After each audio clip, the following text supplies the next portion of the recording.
आइए बच्चों quickly revise करते हैं इलेक्ट्रोकेमिस्ट्री के सभी फॉर्मूला। ये एक शॉट आपको सारे के सारे फॉर्मूले याद करने में हेल्प करेगा इलेक्ट्रोकेमिस्ट्री चैप्टर के।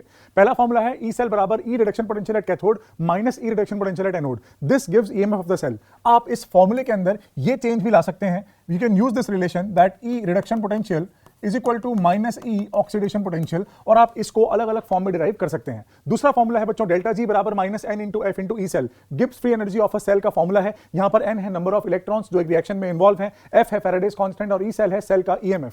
Third formula is the conversion of e naught of sparingly soluble electrode in terms of metal metal ion electrodes. इस बार जेईई मेंस में भी आया था ये। E naught AgCl minus is equal to E naught Ag plus Ag. ये दोनों reduction potentials हैं, plus RT upon nF ln Ksp. Ksp है उस स्पेरिंगली सॉल्युबल सॉल्ट का केएसपी सॉल्युबिलिटी प्रोडक्ट, और एन है number of moles of electron जो उस रिएक्शन के अंदर इन्वॉल्व होंगे।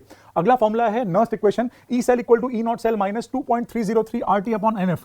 अगर हम बात करें 25 डिग्री सेल्सियस की तो ये फ्रैक्शन टर्न हो जाती है बच्चों 0.0591 upon n at 25 degree Celsius. ध्यान रखिएगा क्यों क्या है रिएक्शन कोशेंट। अगले फॉर्मूले की बात करें तो है रिडक्शन ऑफ वाटर। तो वाटर जब रिड्यूस होता है बेटा तो 2H2O plus 2 electron gives hydrogen gas plus 2OH minus, और वाटर का रिडक्शन पोटेंशियल है माइनस 0.83 वोल्ट। याद रखिएगा जब वाटर ऑक्सीडाइज होता है तो 2H2O liquid gives O2 gas plus 4H plus 4 electron. इसका ऑक्सीडेशन पोटेंशियल है minus 1.23। Oxidation potential of water oxidation potential of chloride ion के लगभग आसपास होता है। माइनस 1.23 ये है, माइनस 1.31 वो होता है।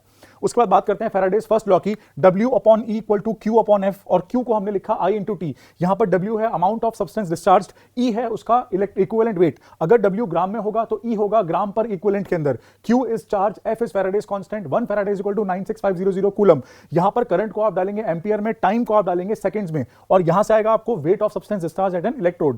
फैराडे फर्स्ट लॉ के बाद ये है Faraday second law. Faraday second law क्या बोलता है कि अगर इक्वल अमाउंट ऑफ चार्ज पास करते हैं तो जो सब्सटेंस का वेट डिपॉजिट होता है वो उनके इक्विवेलेंट वेट के रेशियो में होता है। तो W1 अपॉन W2 है weight of substance discharge eight 2 electrodes. E1 और E2 उन्हीं सब्सटेंसेस के इक्विवेलेंट वेट हैं। अगर अगले फॉर्मूले के देखें तो यह है कंडक्टेंस के ऊपर, तो G बराबर 1/ρ। 1/ρ क्या हो जाएगा कप्पा। कप्पा क्या होगा specific conductance into A/L। L/A की वैल्यू क्या होती है सेल कांस्टेंट। ये एक सेल के लिए कांस्टेंट रहता है और उसकी यूनिट होती है सेंटीमीटर इनवर्स। उसके बाद देखते हैं मोलर कंडक्टेंस का फॉर्मूला, लैम्डा m बराबर 1000 into kappa upon m। m क्या है molarity of the solution. Lambda m के बाद देखिए लैम्डा इक्विवेलेंट क्या है 1000 into kappa upon n। n क्या है बच्चों नॉर्मेलिटी। लैम्डा m बराबर lambda m infinity minus b under root c is molar conductance of strong electrolyte. Alpha degree of dissociation बराबर lambda c at lambda m eight c concentration divided by lambda m at infinite dilution.